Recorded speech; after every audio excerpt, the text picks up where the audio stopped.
భూ వివాదాలు అనేది ప్రపంచంలో అంతటి ఉంటుంది, దేశంలో ఉంటుంది, మన రాష్ట్రంలో ఉంటుంది.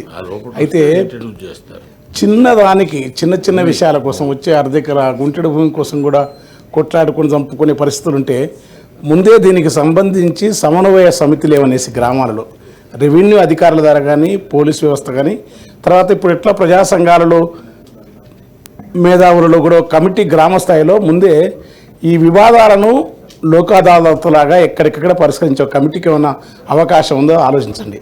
రెండవది పాతకాలపు నైజాం ఇప్పుడు సర్వేలు ఉన్నాయి, ప్రతి ఊర్లో కూడా ఏ ఊళ్ళు నా దగ్గర వచ్చిన వాళ్ళు పంపుతున్నారు. ఈ సర్వే నెంబర్ల ప్రకారం రైతులు ఎవరు బలవంతులు అయితే వాళ్ళు గెట్లు దుంతారు, జరిగితే రోడ్లు ఆపేసుకుంటున్నారు, పోనీకి దారి ఆపేస్తున్నారు. తర్వాత కాలువల తవ్వకాల వల్ల ఈ పాత ఖచ్చితంగా రెవెన్యూలకు అప్లికేషన్ పెడితే ఒక్కసారి అప్లికేషన్ 2 నెలలు 3 నెలలు 4 నెలలు వాళ్ళు రారు, ఇది పోదు. ఈ లోపల పంచాయతీల ఘర్షణ కొట్టుకోవడం చిన్న చిన్న ప్రతి చోట ఈ వివాదాల తర్వాత ఊర్ల వివాదాలు ఎక్కువవుతున్నాయి. ఊర్లలో ఈ పని లేని యూత్ కానీ కొంత చదువుకొని ఏం లేని వాళ్ళు రాజకీయ రంగం సృష్టించిన ఒక నిరుద్యోగతతో పాటు కొద్దిగా ఈజీ గోయింగ్ నేచర్తో బతికే పిల్లలు ఎవరైతున్నారో వాళ్ళు ఏం చేస్తారంటే ఈ పంచాయతీ లేకుండా అక్కడ తెలుసుకొని ఇక్కడే చేసి అక్కడ వేసి బాగా జరుగుతూ ఉంది. కనుక దీనికి సంబంధించి రెవెన్యూ వాళ్ళు వెంటనే సర్వే పెట్టామంటే వెంటనే పెట్టాలి.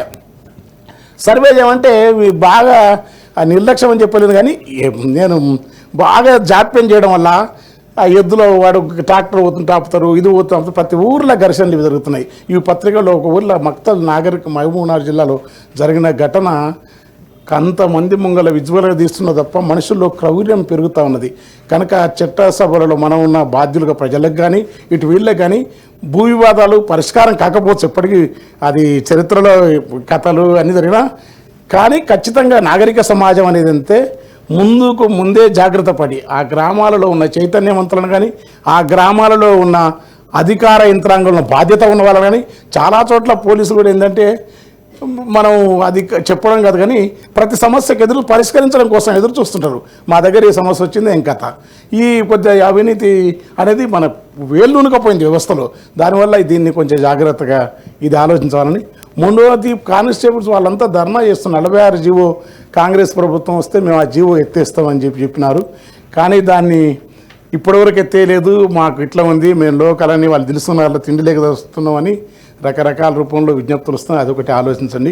మూడవది అంటే ప్రతి చోట్ల రోడ్లు నిర్మాణం చేస్తారు, ఆ రోడ్డు కాకముందే ఉన్నది మొత్తం తవ్వుతారు, కంకర్రాలు వెళ్తాయి, విపరీతంగా వెళ్తాయి, దుమ్ము వేస్తుంటుంది. ఎప్పుడు కాంట్రాక్టర్ బిల్లు రాలేదు, ఆగుతున్నాయి. ఈ బిల్లులు రాకపోవడం, ఆగడం, ఆ దుమ్ము లేవడం, గ్రామాలలో ముందే పొల్యూషన్ అంతా జరుగుతూ ఉంటే ఇది కొత్త పొల్యూషన్. ఇది ఒకటి ఆలోచించాలి. నాలుగోది నాకు అందిన 4-5 నిమిషాలు వివరాలు చెప్పలేను, కానీ ప్రతి ఊర్లో దళిత వాడల దక్షిణానికి నైరుతి భాగానికి దగ్గర ఉంటే ఈ జియో వార్డు కానీ ఇంకోటి కానీ ఎయిర్టెల్ని వీళ్ళ సెల్ టవర్లను తెచ్చి మినిమం 100 మీటర్ల దూరంలో ఉండాలి. ఇంత దూరం ఉండకుండా వాళ్ళ ఇళ్లలో దగ్గర వాడి పొలంలో ఒక రైతుకు మేలవుతుందని ఆ ఊర్లో పెత్తందారులు ఏం చేస్తుంటే ఆ రైతుకు మేలవుతుందని వాడు మేనేజ్ చేస్తాడు.